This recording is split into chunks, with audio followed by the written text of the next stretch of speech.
उम्मीद करता हूँ आप सभी लोग अच्छे होंगे। और रही मेरी बात, आप लोग सोच रहे होंगे कि इतने लंबे समय बाद वीडियो क्यों आ रहा है। क्वेश्चन वर्ल्ड ने आज तक इतना लंबा ब्रेक कभी नहीं लिया, तो यहाँ भी चिंता करने की कोई बात नहीं है। सब कुछ कुशल मंगल है। ईश्वर का आशीर्वाद और आप लोगों का प्रेम सदैव मेरे साथ है। हालांकि इतने लंबे समय बाद वीडियो आने का कोई विशेष कारण नहीं है। कुछ दिन के लिए मैं अपनी साधना में बिजी था। कुछ छोटे मोटे प्रयोग अपने ऊपर ही कर रहा था, जिसमें मैंने बीच में कुछ दिन की मौन की साधना रखी। और फिर यह भी विचार किया गया कि अब कंटेंट में कुछ बदलाव किए जाएंगे। अब वो बदलाव कुछ कैसे होंगे, इसके बारे में आपको आगे पता चल जाएगा। अभी उस पर काम जारी है। एनीवे, तो आज का वीडियो शुरू करते हैं। आज हम जानेंगे जीवन का प्रयोजन क्या है, अपना खुद का स्वरूप क्या है। अगर आप हमारे वीडियोस रेगुलर देखते हैं तो आप इतना तो जानते ही होंगे कि हम अपने आप को जो कुछ समझते हैं, असल में हम वो नहीं है। देह तो कदापि नहीं है, हम जीव भी नहीं है। जीव के बारे में और आत्मा के बारे में मैंने पिछली कुछ वीडियो में डिटेल में बताया है।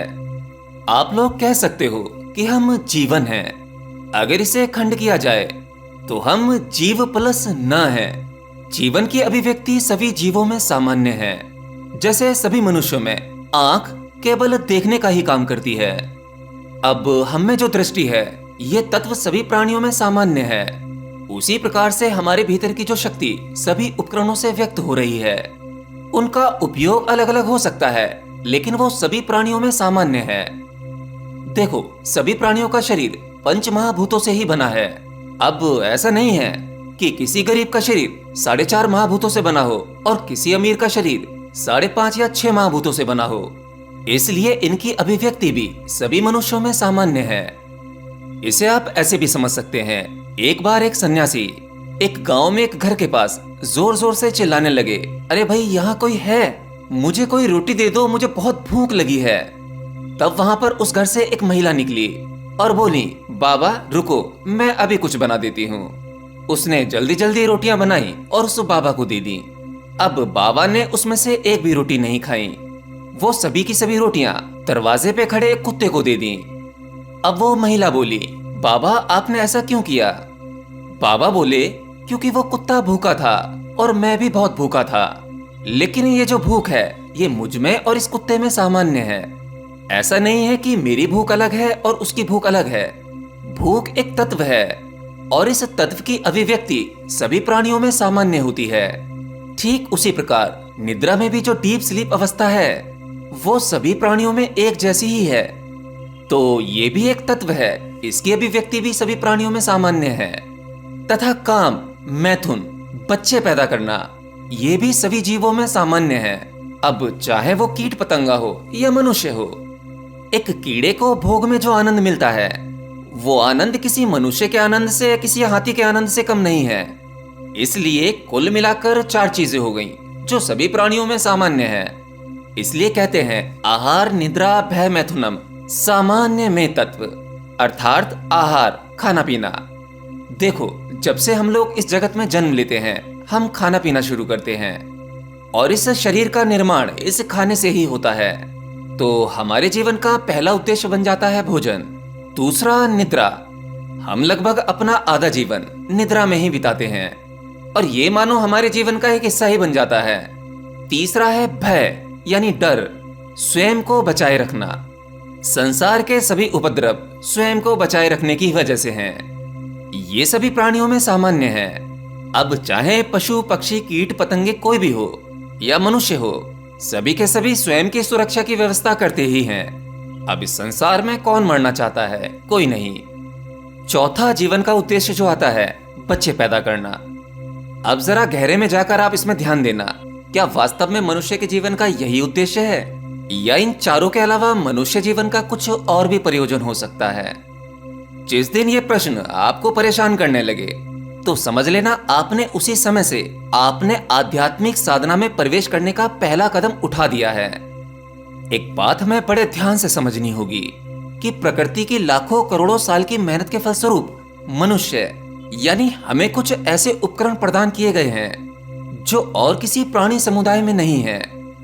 इन उपकरणों में से सबसे बड़ा उपकरण जो प्रकृति द्वारा मनुष्य को प्राप्त हुए हैं, वो है मन तथा बुद्धि, जिसके द्वारा हमारा प्रकृति से परे उस परम सत्ता परमात्मा के साथ हमारा कनेक्शन हो सकता है। और अच्छी बात यह है कि प्रकृति स्वयं भी चाहती है कि मनुष्य अपने स्वरूप को जाने, इसलिए सभी तरह की वस्तुएं प्रकृति समय समय पर व्यक्त करती रहती है। तो मनुष्य को प्रकृति द्वारा वो संभावना दी गई है जिससे कि वह अपने मूल स्वरूप को समझ सके और इस प्रकृति की कैद से निकल जाए। तो प्रकृति द्वारा हमें जो उपकरण मिले हैं, इसे एक उदाहरण से और समझते हैं। एक बार एक आत्मखोजी आंख के डॉक्टर के पास गया, क्योंकि कुछ दिनों से उसके सर में दर्द हो रहा था। तो उसने सोचा कि उन्हें आंखों को चेक करा लिया जाए। तो डॉक्टर ने उस आत्मखोजी का चश्मा चेक किया, फिर आई साइट भी चेक करी। तब पता चला कि उस आत्मखोजी ने गलत नंबर का चश्मा पहन रखा है, जिसकी वजह से उसके सिर में दर्द हो रहा था। तब डॉक्टर ने उनसे सही नंबर का चश्मा बनवाने के लिए कहा और कहा कि कुछ समय बाद सिर दर्द अपने आप ही बंद हो जाएगा। फिर डॉक्टर साहब ने उनसे ऐसे ही बातों बातों में पूछ लिया कि आप क्या करते हैं। फिर उस आत्मखोजी ने कहा कि भाई मैं भी एक डॉक्टर हूँ। इस पर वह डॉक्टर बोला, अच्छा आप भी डॉक्टर हैं, आप किसके डॉक्टर हैं? फिर उस आत्मखोजी ने कहा कि मैं आई डॉक्टर हूँ। फिर वो डॉक्टर साहब बोले, आंख के डॉक्टर? उसने कहा नहीं नहीं, मैं कैपिटल आई डॉक्टर हूँ। ये मैं जो हम अपने आप को कहते हैं उसका। ये मैं कौन है, ये मैं लोगों को बताने का प्रयास करता हूँ। डॉक्टर साहब ने उनकी ओर देखा और कहा, आपकी उम्र तो अभी बहुत कम है, फिर ये आप किन चक्करों में पड़ गए हो? और फिर डॉक्टर साहब ने कहा, आप इस आध्यात्म वाली लाइन में कब से हो? उन डॉक्टर साहब की उम्र रही होगी तकरीबन 70-75 साल की, और वो आध्यात्म को लाइन बता रहे थे। अब वो आत्मखोजी भी कोई सामान्य व्यक्ति नहीं था। उस आत्मखोजी ने उस डॉक्टर से कहा कि बस जब से मैंने लाइन मारना छोड़ दी, तब से इस आध्यात्म वाली लाइन में आ गया। तब वो डॉक्टर साहब हंसने लगे और बोले, ठीक है, मेरा एक प्रश्न है, क्या आप इसका उत्तर देंगे? उसने कहा, हाँ ठीक है, पूछो। डॉक्टर साहब ने प्रश्न किया कि बताइए हमारे जीवन का क्या प्रयोजन है? अब वो आत्मखोजी हंसा और मन में ही सोचने लगा कि जो आदमी अपने जीवन के 70-75 साल बिता चुका है, वो मुझसे ये सवाल पूछ रहा है।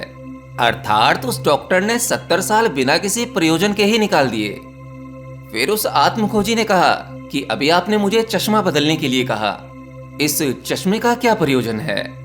देखो, इस चश्मे का अपना कोई प्रयोजन नहीं है, ये केवल एक वस्तु है। इस चश्मे का केवल इतना ही प्रयोजन है कि हम इसका इस्तेमाल करके ठीक ढंग से देख पाएं। अर्थात ये चश्मा एक इंस्ट्रूमेंट है, इसके माध्यम से हमारी दृष्टि सही ढंग से रंग रूप को देख पाती है, और इस संसार के रंग रूप हमें इस चश्मे के माध्यम से वैसे ही दिखते हैं जैसे वो है। एक चश्मा स्वयं अपने लिए नहीं देखता, वो आपकी दृष्टि के लिए देखता है।